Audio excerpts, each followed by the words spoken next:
इन्ना लिल्लाहि व इन्ना इलैहि राजिऊन। इन्ना लिल्लाहि व इन्ना इलैहि राजिऊन। बरादरान अज़ीज़ व ख़ारान मोहतरम, आप थक गए होंगे। आपको हक़ है कि आप थकन का एहसास करें।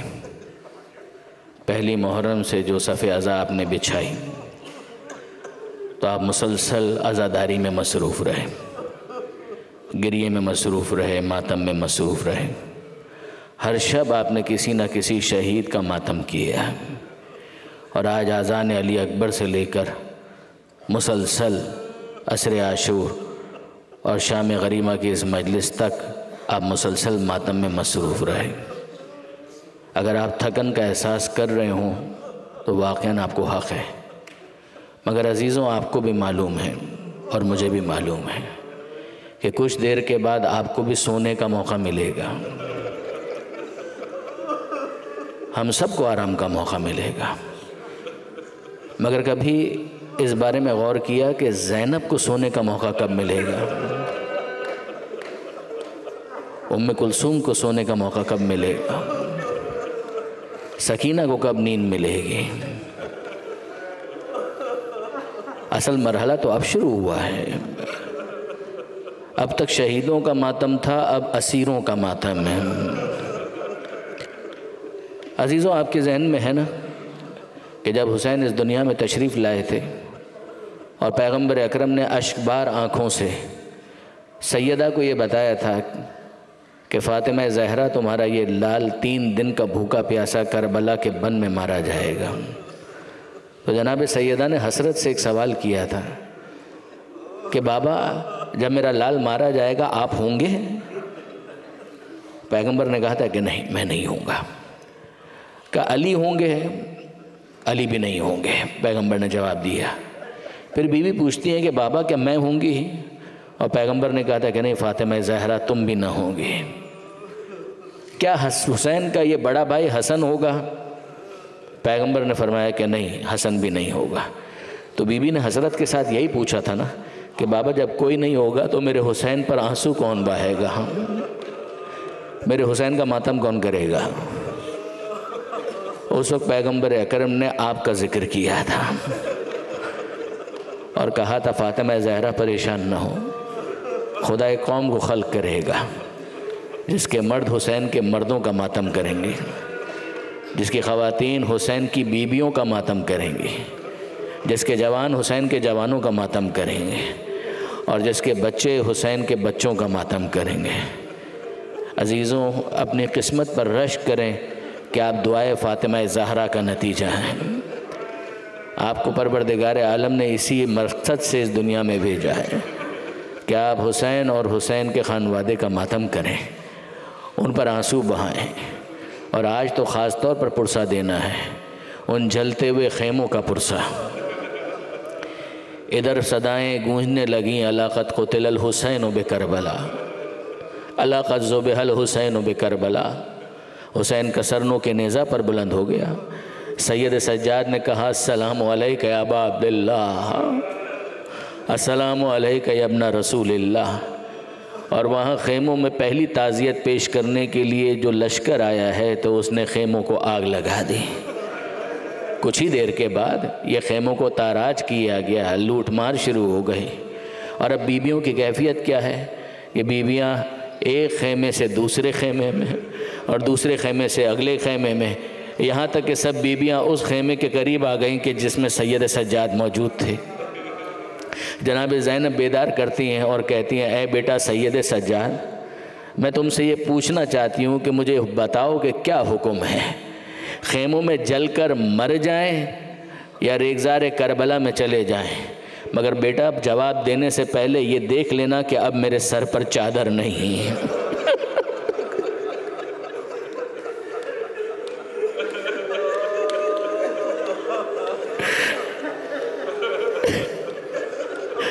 बेटा जो तुम्हारा जवाब हो, मगर इतना देख लेना कि अब मेरे सर पर चादर नहीं है। और मैं कहूँ कि सैयद सज्जाद ये भी देख लीजिए कि सकीना के कानों में गौहर भी नहीं है।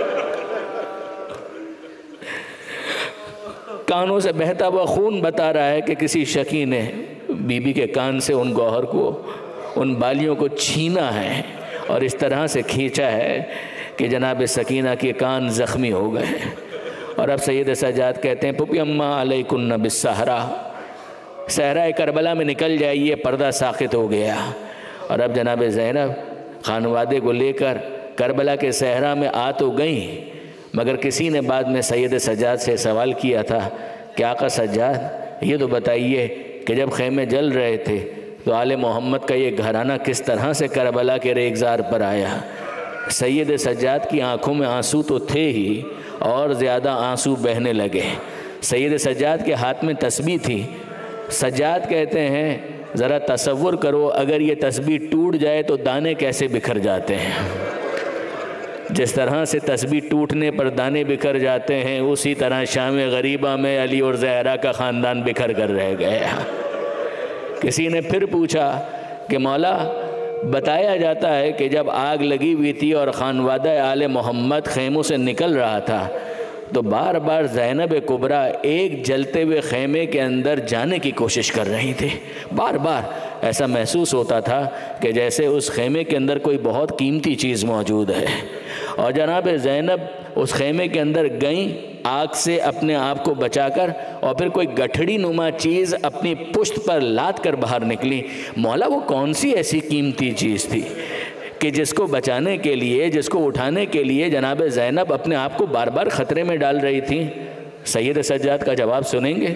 सैयद सज्जाद कहते हैं, वो कोई और नहीं तुम्हारा इमाम था।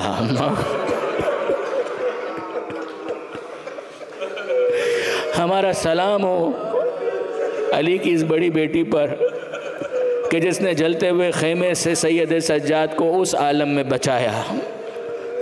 पुष्ट पर लाद कर लाना कोई मजाक तो नहीं है। मगर अजीज़ों, अब ख़ैमे जल चुके हैं, ख़ैमों की राख है, और उस जले हुए ख़ैमे की राख पर बीबियाँ कहीं ना कहीं अपने बच्चों को संभाले हुए हैं। मगर आप जानते हैं ना कि ऐसे में जनाब फ़िज़ा ने एक ख़बर सुनाई। जनाब फ़िज़ा कहती हैं, ऐ शहज़ादी ज़ैनब, गज़ब हो गया। जनाब ज़ैनब कहती हैं, अम्मा फ़िज़ा, अब गज़ब होने में क्या बाकी रह गया? मेरा माजाया मारा गया, हुसैन मारा गया, मेरा अकबर मारा गया, मेरा अब्बास मारा गया, अब गज़ब होने में क्या बाकी रह गया? मगर जनाब फ़िज़ा कहती हैं, नहीं शहज़ादी, गज़ब हो गया। अम्मा फ़िज़ा क्या कहना चाहती हैं? कभी भी मैंने अभी बाहर सुना कि उमर साद हुक्म दे रहा था कि घोड़ों की नालबंदी की जाए। वहाँ क्या गुफ्तगू हो रही थी? वो फ़ौज के सिपाही कह रहे हैं उमर साद से कि यूँ तो हमारा दिल सैर हो चुका, ये बीबियाँ लुट चुकी, ये ख़ैमे जल चुके, गारतगरी हो चुकी, मगर कौम अरब का दस्तूर है कि जब वो किसी को जलील करना चाहते हैं तो उसके लाशे के ऊपर घोड़े दौड़ाए जाते हैं। उमर साद ने घोड़ों की नालबंदी का हुक्म दिया। घोड़े आरास्ता हुए, आमादा हुए, लाशें पड़े हुए थे रेगज़ार करबला पर, बिखरे पड़े हुए थे।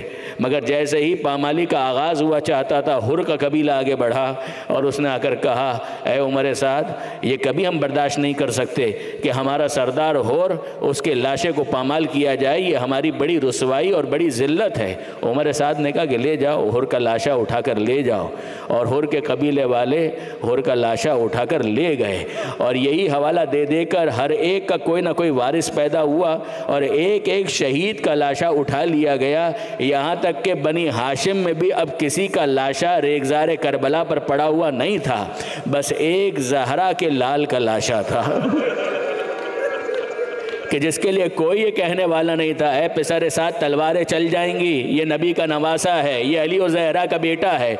अजीज़ों, ये मंज़र ज़ैनब ने कैसे देखा कि घोड़े दौड़ रहे थे और ज़हरा की कमाई पामाल होती जा रही थी। मगर इसी रात में किसी मौके पर जनाब ज़ैनब कुबरा ने तलाश किया तो ये भी नज़र आया कि सारे बच्चे मौजूद हैं, मगर वो सीने पर सोने वाली सकीना नज़र नहीं आ रहे। जनाब उम्मे कुलसूम से पूछती हैं जनाब ज़ैनब, ऐ बहन उम्मे कुलसूम, सकीना तुम्हारे पास है? उम्मे कुलसूम कहती हैं कि नहीं शहज़ादी, सकीना मेरे पास नहीं है। और अब जनाब ज़ैनब अमानत ख़ास है सकीना, हुसैन मज़लूम की मक्तल में चली, ये कहते हुए चली कि ऐना सकीना, ऐना सकीना, ऐना सकीना, सकीना मेरी जान तुम कहाँ हो, मुझे आवाज़ दो, मुझे बताओ। कहीं पर अब्बास का बेसर का लाशा नज़र आया। जनाब ज़ैनब कहती हैं अब्बास सकीना तुम्हारे पास तो नहीं आई। उस बेसर के लाशे से कोई जवाब नहीं आया, मगर जब और सदा बुलंद की तो एक नशेब से आवाज़ आई, ए ज़ैनब आहिस्ता, ए ज़ैनब आहिस्ता, ज़ैनब आहिस्ता, सकीना मेरे सीने पर सो रही है। जनाब ज़ैनब आगे बढ़कर देखती हैं, भाई का बेसर का लाशा नज़र आया। देखा कि सकीना जनाब इमाम मज़लूम के सीने पर सर रखे हुए सो रही है। जनाब ज़ैनब आगे बढ़ती हैं, सकीना का बाजू थामती हैं, बेदार करती हैं और कहती हैं, ए मेरी जान सकीना, तुम्हें पता कैसे चला कि ये तुम्हारे बाबा का लाशा है? सर तो काटे जा चुके हैं, तुझे पता कैसे चला? अजीज़ो सकीना जवाब देती हैं कि पुप्पी अम्मा, मैं मक्तल में आई और मैं फरियाद कर रही थी, ए बाबा तुझे मालूम है ना तेरी सकीना को तेरे सीने के सिवा कभी नींद नहीं आती। ए पुप्पी अम्मा, इस बेसर के लाशे से आवाज़ आई, इलैया इलैया या बुनैया, ऐ सकीना यहाँ आजा, मैं ही तेरा बाबा हूँ। और पुप्पी अम्मा, जब मैंने पहचान लिया कि ये मेरे बाबा है तो मैंने बाबा के सीने पर सर रख दिया। मैं हाथ जोड़कर कहूँ, ऐ शहजादी सकीना, इतना तो बताइए आपने उस जख्मी सीने पर रुखसार रखने के लिए जगह कैसे तलाश कर ली, जिसके बारे में इमाम मासूम का जुमला है कि हुसैन इतने ज़ख्मी थे कि अंगूठी में नगीने के बराबर जितनी जगह होती है उतनी जगह भी हुसैन के जिस्म पर सलामत नहीं थी। और ऐसे में सकीना जनाब इमाम मज़लूम के सीने पर सर रखने के लिए, रुखसार रखने के लिए जगह तलाश कर पाई तो कैसे तलाश कर पाई? ऐसे में जनाब ज़ैनब कहती हैं, ऐ सकीना मेरे साथ चलो, कोई इस तरह से जंगल में नहीं सोता। ये अल्लामा रशीद तुराबी का जुमला है कि जनाब ज़ैनब कहती हैं, ऐ मेरी लाल सकीना, कोई इस तरह से जंगल में नहीं सोता, मेरे साथ चलो। जनाब सकीना कहती हैं, पुप्पी अम्मा मगर मेरे बाबा भी तो यहीं पर सो रहे हैं, मैं अपने बाबा को तन्हा कैसे छोड़कर जा सकती हूँ? किसी तरह से बहला कर जनाब सकीना को वापस लेकर आई उसी जगह पर कि जहाँ जले हुए खेमों की राख थी। और अजीज़ों, मुझे नहीं मालूम कि पानी कैसे आया, कब आया, मगर इतना ज़रूर पता है कि जब पानी आया तो किसी बीबी ने पानी की तरफ तवज्जो नहीं की। जनाब ज़ैनब पानी की तरफ मुतवज्जे नहीं है, सैयद सज्जाद पानी की तरफ मुतवज्जे नहीं है, सकीना भी पानी की तरफ मुतवज्जे नहीं है। मगर अब इसरार बढ़ता है। सैयद सज्जाद जामे आब लेकर आते हैं जनाब ज़ैनब के सामने और कहते हैं, फूफी अम्मा पानी पी लीजिए। मैं आपसे पूछता हूँ, जब आपने फाका शिकनी के लिए कुछ खाना चाहा था तो क्या आपका दिल गवारा कर रहा था? ये तो शरीयत का हुक्म है जिसकी वजह से फाका शिकनी करनी पड़ती है। वरना आप मुझे बताइए, आज पूरे दिन हुसैन की प्यास को याद करने के बाद, हुसैन की भूख को याद करने के बाद कुछ खाने को दिल चाहता है, कुछ पीने को दिल चाहता है? जनाब ज़ैनब वो है कि जिनके सामने भाई प्यासा ज़िबा हो गया। अकबर पानी के घूंट को तरसते हुए इस दुनिया से रुखसत हो गए। असगर की प्यास का हुसैन ने हवाला दिया और किसी ने असगर को पानी नहीं दिया। अब अगर पानी आए तो क्या ज़ैनब का दिल चाहेगा कि वो पानी पिए? मगर सैयद सज्जाद इसरार कर रहे हैं, फूफी अम्मा पानी पी लीजिए। जनाब ज़ैनब ने कहा, ऐ बेटा सज्जाद, मैं पानी नहीं पीना चाहती। कहा, मगर फूफी अम्मा पानी पी लीजिए। जनाब ज़ैनब कहती हैं, बेटा सज्जाद मैंने कहा ना मुझे पानी नहीं पीना है। सैयद सज्जाद आंसुओं के साथ इसरार करते हैं, मगर पुप्पी अम्मा पानी आप पी लीजिए। जनाब ज़ैनब कहती हैं, ऐ बेटा सज्जाद इतना इसरार क्यों कर रहा है? मौलाना अज़हर हसन ज़ैदी साहब इस रिवायत को पढ़ा करते थे कि सैयद सज्जाद कहते हैं, पुप्पी अम्मा आप जानना चाहती हैं कि मैं इसरार क्यों कर रहा हूँ? मेरी इन उंगलियों के दरमियान ज़रा देखिए आपको क्या नज़र आता है। सैयद सज्जाद ने अपनी उंगलियों को जनाब ज़ैनब के सामने किया और अब जनाब ज़ैनब इन दोनों उंगलियों के दरमियान वो मंज़र देखती हैं कि जन्नत का मंज़र है। हौज़ कौसर के पास हुसैन भी हैं, नाना मोहम्मद मुस्तफ़ा भी हैं, बाबा अली मुर्तज़ा भी हैं, माँ फ़ातिमा ज़हरा भी हैं, बड़ा भाई हसन मुश्तबा भी हैं, हाथ में कूज़ा है, जामे आब है। पैगम्बर अकरम कह रहे हैं, ऐ मेरे लाल हुसैन तू इम्तिहान में कामयाब हो गया, ऐ मेरे लाल पानी पी ले। हुसैन कहते हैं, मगर नाना मैं पानी नहीं पीना चाहता। अली कहते हैं ऐ मेरे बेटे पानी पी ले। सैयदा कहती हैं ऐ मेरे लगते जिगर पानी पी ले। हसन कहते हैं ऐ भाई हुसैन पानी पी लो, तुम अपने इम्तिहान में सुरखरू हो चुके। मगर हुसैन कहते हैं कि नहीं माँ ज़हरा मैं पानी नहीं पी सकता। जब सब पूछते हैं कि क्यों पानी नहीं पीना चाहते तो हुसैन एक जुमला कहते हैं मैं कैसे पानी पी लूँ, अभी मेरी ज़ैनब प्यासी है। पूबी अम्मा अगर आप यहाँ पानी नहीं पिएंगी तो हुसैन वहाँ पानी पीने से इनकारी हैं। जनाब ज़ैनब ने आपका जाम तो ले लिया मगर अब आगे बढ़ी और आगे बढ़कर सकीना को बेदार करती हैं। सकीना की नींद किसी तरीके से आंख लग गई थी, सकीना को बेदार करती हैं और कहती हैं ऐ मेरी जान सकीना ज़रा उठो, पानी आ गया, पानी पी लो। सकीना ने सुना पानी आ गया, बेख्तियार कहने लगी क्या मेरे चचा अब्बास आ गए? जनाब ज़ैनब दिलासा देती हैं नहीं सकीना अब्बास तो नहीं आए मगर पानी आ गया। सकीना पानी पी लो। सकीना ने पानी पीने से इनकार कर दिया।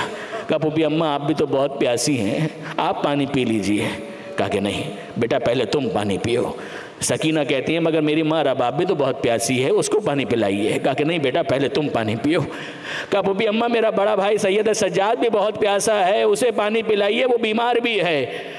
मगर जनाब ज़ैनब इसरार करती है नहीं मेरी लाल पहले तुम पानी पियो। कहा पुपी अम्मा मुझे पहले क्यों पिलाना चाहती हैं? कहा बेटा दस्तूर यही है कि पहले छोटों को पानी दिया जाता, पहले बच्चों को पानी दिया जाता है। जनाब सकीना ने ये सुना, मासूमियत को ज़रा देखिएगा। वो 3 बरस की बच्ची कूज़ा आब लेती है और लेकर मख्तल की तरफ जाने लगती है।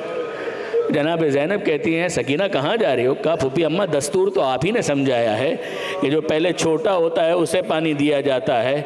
आपने मुझे पानी दिया इसलिए कि मैं आपके सामने सबसे छोटी थी, मगर फूफी अम्मा याद करें मेरा भैया असगर मुझसे भी ज़्यादा छोटा है।